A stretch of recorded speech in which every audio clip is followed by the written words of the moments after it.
After leaving Rare Earth, Charlie didn't go straight home.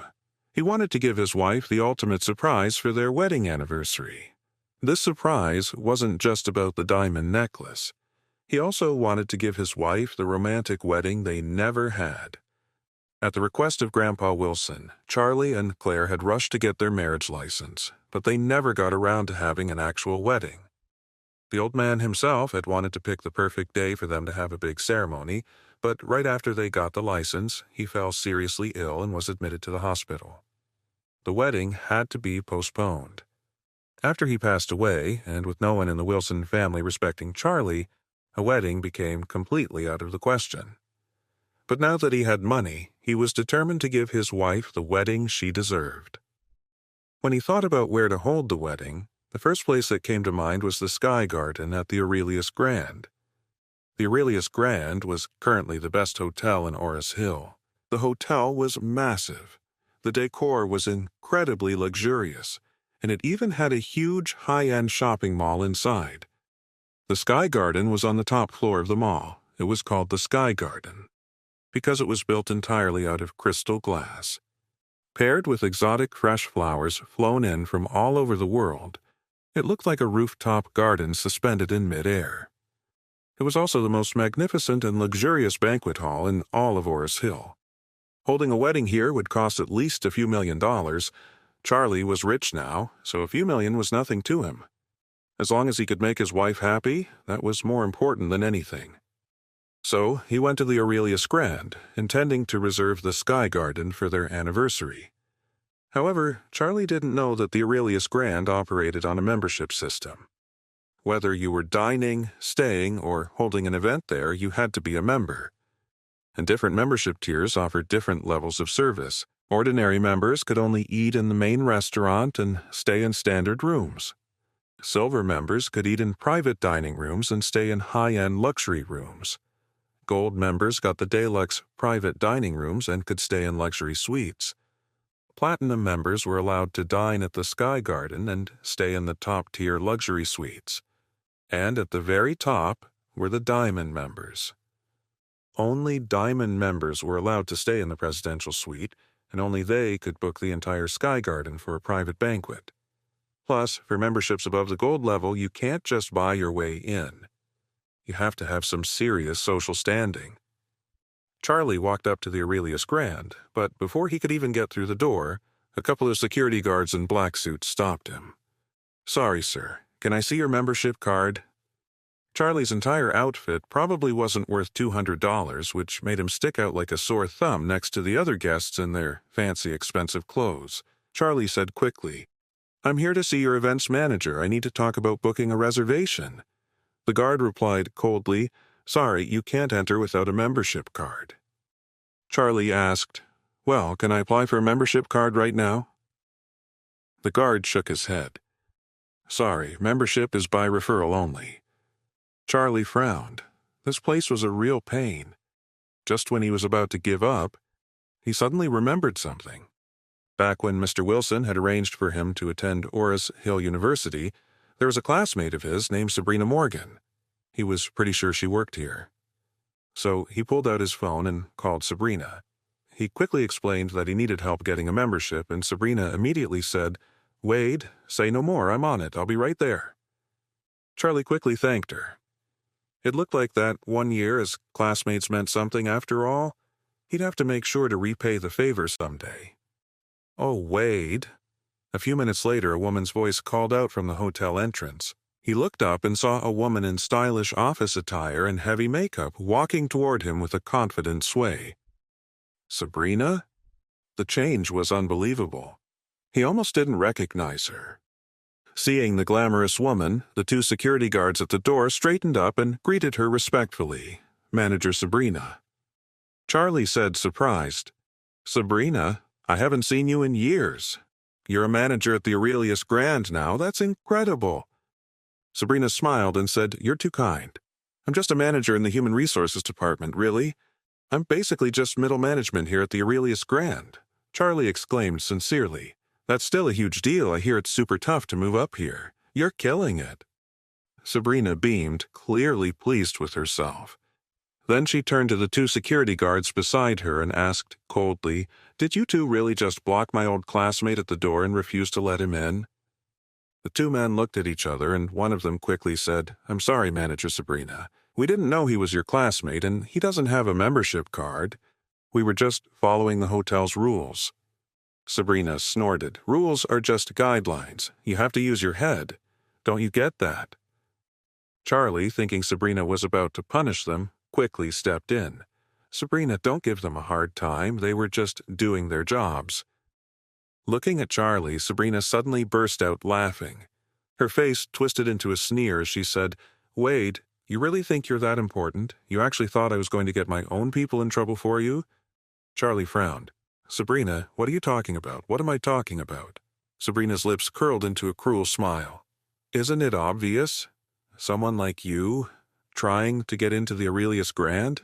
Let me tell you, it's not happening. Not in this lifetime." Charlie clenched his fists and asked her, "What the hell is your problem? I'm messing with you." Sabrina laughed, a nasty edge to her voice. "Back in college, I couldn't stand you. You were just some broke loser eating cheap cornbread from the cafeteria. And you had the nerve to be class president? Lecturing me about my grades? Give me a break. Look at yourself." Charlie's expression darkened. "Sabrina, I don't think I ever did anything to you. Why are you attacking me like this?" Sabrina crossed her arms and said proudly, "Yeah, I look down on you. So what? Am I not allowed to say it? Everyone from college knew you went to live with your wife's family after graduation. You were too broke to eat in school, and now you're living off their scraps. And you have the nerve to come here and ask me for help." A surge of anger went through Charlie. He lived by a simple rule. You don't mess with him, he won't mess with you. Sabrina had gone way too far this time. Just then his phone buzzed with a text from Stephen. "Mr. Wade, the Aurelius Grand is a property of the Wade Group. The Aurelius Grand here in Norris Hill is just one of our more than 100 hotels." Charlie's eyes widened. The Aurelius Grand belonged to the Wade family? He quickly texted back, "You're not messing with me, are you?" Stephen replied. "The person in charge of the Aurelius Grand in Norris Hill is named Isaac Craven. His phone number is 155. You call him, and he will take care of everything. Is everything okay?" Seeing Charlie staring down at his phone, texting, made Sabrina annoyed. She felt like she was trying to get a rise out of him, and she wanted a reaction. But to her surprise, Charlie didn't say a word. It seemed that this class president, who was so stubborn back in college, was still just as stubborn, completely ignoring her insults. So she decided to up the ante, sneering, "Oh, Wade, you can really take it, can't you? By the way, I heard people say that you and Claire have been married for 3 years, but you don't even sleep in the same bed. Could it be that Claire is seeing someone else? Are you just her cover story? Is that it?" Charlie frowned. Insulting him was one thing, but insulting his wife? Sabrina, you're asking for trouble. So he dialed Isaac Craven's number, looked at Sabrina, and said coolly, "I'd like to ask your boss about the hotel's hiring process. Do you really recruit people with such filthy mouths? How dare you talk to me like that? Do you have a death wish?"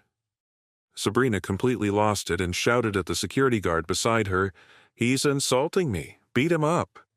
By this time, Charlie had the phone to his ear. "Yeah, who's this?" A man's commanding voice came through the line. Charlie asked, coldly, "Are you Isaac Craven?" "My name is Charlie Wade. I'm at the front door of the Aurelius Grand right now. I'll give you 1 minute to get down here, or you can start packing your bags." The man on the phone, who had sounded so authoritative just a moment ago, suddenly stammered, "Young Master Wade." "Are you really at the door of the Aurelius Grand?" Charlie said coldly. "You have 50 seconds left." The other man sounded terrified and blurted out, "Wait a minute, I'll be right there." Sabrina let out a bitter, sarcastic laugh at Charlie's phone call. "Charlie, I didn't realize you were such a big talker. Do you have any idea who Mr. Craven is? Even the highest level members of the Aurelius Grand wouldn't dare speak to him like that. You think you can fool me by pretending to make a call?" Charlie said lightly, "Am I bluffing? You'll know in 30 seconds. Sabrina laughed loudly. "Okay, Charlie, I'll wait with you for 30 seconds. You know what? I'll wait with you for 3 minutes. If he doesn't show up in 3 minutes, I'll have security wipe that smirk right off your face. We'll see how much you brag then. You're a real comedian. 20 seconds. A middle-aged man in a high-end custom suit ran out of the hotel in a panic. He was a powerful man, loyal to the Wade family. Since he took over as the head of the Aurelius Grand in Oris Hill, he had become one of the most respected men in the city. When had he ever been so flustered? But he had every reason to panic. He never dreamed that the young master would show up at the very hotel he managed. Sabrina was about to mock Charlie again, when she suddenly noticed the security guards beside her, staring in horror at something behind her. When she turned her head, she saw Mr. Craven running out of the hotel. She froze, completely stunned. Her eyes, wide with horror, snapped to Charlie. "How is this possible? Who is Mr. Charlie?" Isaac's voice trembled. The people watching were shocked. Mr. Craven, a man so powerful he could shake up all of Oris Hill with a single command, sounded completely panicked. Charlie spoke up. "That would be me." Isaac rushed forward, bowed low, and started to say, "Master." Before he could finish, Charlie cut him off. "Mr. Craven, let's not talk about that out here." Hearing this, Isaac's whole body trembled. He was such an idiot. The young master's identity was supposed to be a secret, and he had almost shouted it for everyone to hear. If the young master held that against him, he'd be finished. He quickly corrected himself, his tone still deeply respectful. "Mr. Charlie, welcome to the Aurelius Grand. Please, let's go to my office to talk." Sabrina was terrified. She couldn't accept what was happening, but it was unfolding right in front of her. Who was Charlie? How could the boss of the Aurelius Grand treat him with such respect? She had just ridiculed him. He was definitely going to hold a grudge, wasn't he? Thinking fast, Sabrina put on a flattering smile and cooed at Charlie. "Mr. Charlie, it's such an honor for all of us at the Aurelius Grand, and for me, to have you here. It's so great to see an old classmate." She thought a little flattery would make him forget what she'd just done. She had seriously underestimated Charlie. When Isaac heard Sabrina's words, he asked in surprise, "Sabrina, you and Mr. Charlie are classmates?" "Yes, we are," Sabrina said quickly. Charlie was the class president back in college. "We were really close," Isaac said immediately. "I'll inform the head office tomorrow. You're the new director of human resources for the Aurelius Grand." From manager to director of human resources was a leap of at least 3 levels. The pay was more than 10 times what she made now, and she'd have power over almost every employee's career. She would be a top executive. When Sabrina heard this, she was so excited, she nearly fainted. Just then, Charlie said coldly, "Mr. Craven, do you know what my relationship with Sabrina is really like?" Isaac thought Charlie was unhappy with the promotion and immediately said, "If Mr. Charlie isn't satisfied, then we'll make Miss Sabrina the vice president." Charlie suddenly said, "Because I didn't have a membership card, I called Sabrina for help. But she humiliated me for no reason and even tried to have security beat me up more than once. And you want to promote her to vice president. What are you trying to do? Are you trying to go against me?" Hearing this, a chill went down Isaac's spine. His attempt to suck up had backfired spectacularly. His eyes, now full of rage, locked onto Sabrina. As snarled, "You dared to offend Mr. Charlie. Do you have a death wish?" Sabrina's legs gave out. She collapsed to her knees, groveling and crying, "Mr. Charlie, I was wrong." Isaac kicked her hard, sending her sprawling several feet away. He cursed, "You arrogant fool! Today you're going to learn the price for messing with Mr. Charlie." He turned and shouted to the security guard beside him, "Drag her out of here. After that, I want you to spread the word all over Oris Hill that no company is ever to hire her again." Sabrina, terrified, cried out, "Mr. Craven, I was wrong. Please forgive me." Isaac was furious. He shouted, "So now you know you were wrong? Where was this apology before? How could you think you could get away with offending Mr. Wade? If it weren't for Mr. Wade's presence, I would kill you myself." Sabrina broke down completely, sobbing. She dropped to her knees and crawled over to Charlie, banging her head on the floor over and over. "Mr. Wade, I was wrong. I'm so sorry. Please, for old time's sake, let this go." Charlie asked her coolly, "Sabrina, why did you insult me and my wife just a few minutes ago?" Sabrina wailed. "I was just confused. It's my fault. I have a big mouth. Please forgive me." Charlie said, "I don't bother people who don't bother me. But if someone comes after me, I don't let it go." Then he scoffed. "You made your bed, now lie in it." Isaac snarled, "You witch, you dare talk back to Mr. Wade, I'll shut that mouth of yours for good." Sabrina didn't dare to plead for mercy anymore. She just knelt there, weeping uncontrollably. Charlie didn't feel any pity for her. He just ignored her and said flatly to Isaac, "I want to talk to you about the sky garden. Let's go to your office." Isaac nodded quickly, saying respectfully, "Mr. Charlie, please come with me." Then he pointed at the nearby security guard and yelled, "Get her!" "Yes, Mr. Craven." The security guard wouldn't dare to disobey. He nodded and immediately moved to grab Sabrina. Sabrina's wails filled the air, but Charlie paid her no mind. He followed Isaac, who was nodding and bowing the whole way, into the Aurelius Grand. As soon as they arrived at Isaac's office, Charlie got right to the point. "In a few days, it's my wedding anniversary. I want to reserve the entire sky garden. Is that possible?" Isaac replied, without a moment's hesitation, "Mr. Wade, to be fair to all our premium members, the sky garden has never allowed private bookings. We don't even make exceptions for city officials. But for you, whatever you need. If you wanted, we would reserve the garden for you, and you alone, forever." Charlie said calmly, "That won't be necessary. Just for the anniversary is fine. Also, I'll need your help to prepare a little surprise for my wife." Isaac said at once, "Mr. Wade, don't you worry. I and the entire staff of the Aurelius Grand is at your command." Charlie had settled things at the Aurelius Grand. On the bus ride home, he noticed that almost every other passenger was on their phone, scrolling through social media. And to his surprise, they were all watching the same video. It was the viral video of someone throwing $13 million in cash at rare earth. The video was shot from the perspective of Steven's entourage. It showed a fleet of top-of-the-line luxury cars, a dozen security guards in black suits carrying black briefcases, and $13 million in cash being dumped on the floor. It was a humiliating spectacle for the sales manager, who had nowhere to hide as the whole thing was posted online. But the video never showed a clear shot of Charlie's face. The clip went viral all over Oris Hill.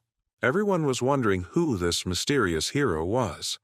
Girls everywhere were having their own Cinderella fantasies, dreaming of meeting this low-key Prince Charming. Charlie watched it a few times to make sure he couldn't be recognized. Satisfied, he finally relaxed and went home. When he got there, the house was filled with joy. Claire had landed the contract from the Emgren Group and was going to be made the director of the Wilson Group. Her parents were ecstatic, even crying with joy. After being looked down on by the Wilson family for so many years, she could finally hold her head high. With his in-laws so happy, even the sight of Charlie didn't seem to annoy them as much as usual. His mother-in-law said excitedly, "Oh, I'm so happy today. My daughter is truly someone special." Then she looked at Charlie and with a rare smile said, "Charlie, I guess you deserve some credit for this. I won't make you cook tonight. Let's go out to eat." Claire smiled and said, "Great. Let's go to the Ritz for a fancy dinner. That's too expensive," her mother blurted out. "Isn't that place like $1,000 a person?" Claire smiled and said, "Mom, a director's salary is really high. It's $1 million a year." "Oh." Her mother-in-law clapped her hands and said happily, "That's wonderful, just wonderful. My family is finally going somewhere." Then she added, "However, you need to give at least 70% of your salary to me. You young people don't know how to manage money. It's much safer with me than with you." Claire nodded right away and smiled. "Okay, Mom, I'll give it to you every month, but on one condition. You can't keep putting Charlie down all the time, complaining about him being my husband." Her mother-in-law's eyes lit up and she smiled widely. "Okay, deal. I care about your reputation, so I'll try to say less about him from now on." While the family of four went out for dinner at the Ritz, Wendell was sulking at home. He'd seen the news from the Emgren group, and it left him fuming. He had been so sure Claire wouldn't get the contract without his help. He never expected her to land a $60 million contract that morning. He remembered the smug things he'd said at her house yesterday. Didn't that make him look like a total fool now? Harold called to complain, launching right into it. Wendell, you've got some nerve. I've been trying to set you up with my cousin, and you go and help her get the deal with the Emgren group? You're making me look like an idiot. Wendell was just as confused. What the hell? He hadn't helped Claire at all. Then Harold asked, Wendell, tell me the truth. Did you sleep with my cousin? Wendell was too embarrassed to deny it. If he admitted he had nothing to do with any of it, he'd be admitting he was completely useless. So he just mumbled, Yeah, sorry, Harold. I'll make it up to you, I promise. I knew it. Harold sighed, then quickly asked, So, Wendell, was my cousin still, you know? She never let that loser husband of hers touch her. You really hit the jackpot. A sick idea started to form in Wendell's mind. Perfect. Claire was still a virgin. He could spread a rumor that they'd slept together to drive a wedge between her and her husband. Thinking of this, he smirked and said to Harold, Harold, you were right. It was incredible. Harold said a little bitterly, Well, you owe me now, Wendell. Don't forget about me. Don't worry, Wendell agreed easily. Right after he hung up with Harold, Wendell's father called. As soon as Wendell answered, his dad blurted out, Wendell, we have a problem. The Emgren group just cut all ties with us. Have you pissed someone off recently? Hearing this, a chill went down Wendell's spine. The Emgren group had cut off all business with the Jones family. That meant the family was facing a massive loss. He blurted out, What's going on, Dad? I haven't pissed anyone off lately, have you? Wendell's father said angrily, Me neither. I've been at the office all week. I haven't gone out and made any enemies.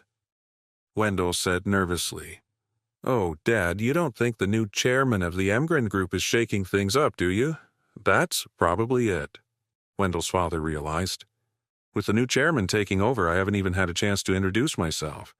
I've tried to set something up with that woman Doris a few times, but she just keeps saying their chairman isn't taking visitors. Wendell asked, So what do we do? His father thought for a moment. Wait, that's right. The Wilson family's having a banquet tomorrow night. I heard they invited the chairman of the Emgren group. We'll go and find a way to meet him there.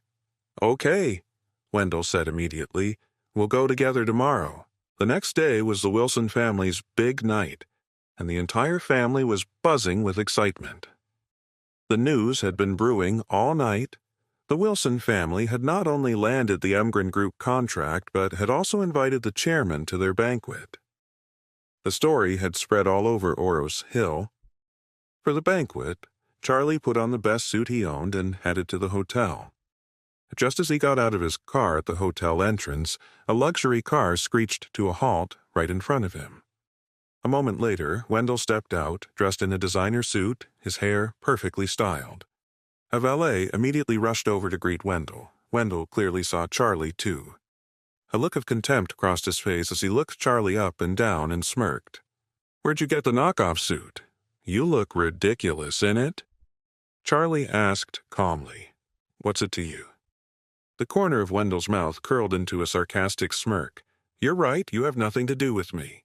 But your wife, she has everything to do with me now. Charlie frowned. What are you talking about? The people nearby couldn't help but stop and watch. Since last night, a rumor had been making the rounds. According to the rumors, Claire was only able to win the Emgren group's cooperation because she'd given herself to Wendell. Otherwise, with the reputation of her and the Wilson family, how could they have ever landed a deal with the Emgren group? Now, it was all starting to make sense. Wendell saw the crowd gathering around them and said to Charlie, So, what do you think the real reason is that she got that contract? Charlie looked at Wendell and asked, coolly, And what reason is that? Wendell's mouth curled into a smirk. It was because of me, of course. Claire is my woman now, so I pulled some strings to help her get the deal with Emgren. If you know what's good for you, you'll divorce her. It's the right thing to do. Even though everyone nearby had already been gossiping, Hearing Wendell say it so directly was still a shock. So it was true. Claire had actually gotten the contract by sleeping with Wendell. Because of you. Charlie didn't get angry. He just laughed and said, "You really think you're worthy?" This is only 5% of the story. Full story on Pocket FM app. Click on the link in description, install the app, and get 10 episodes free instantly.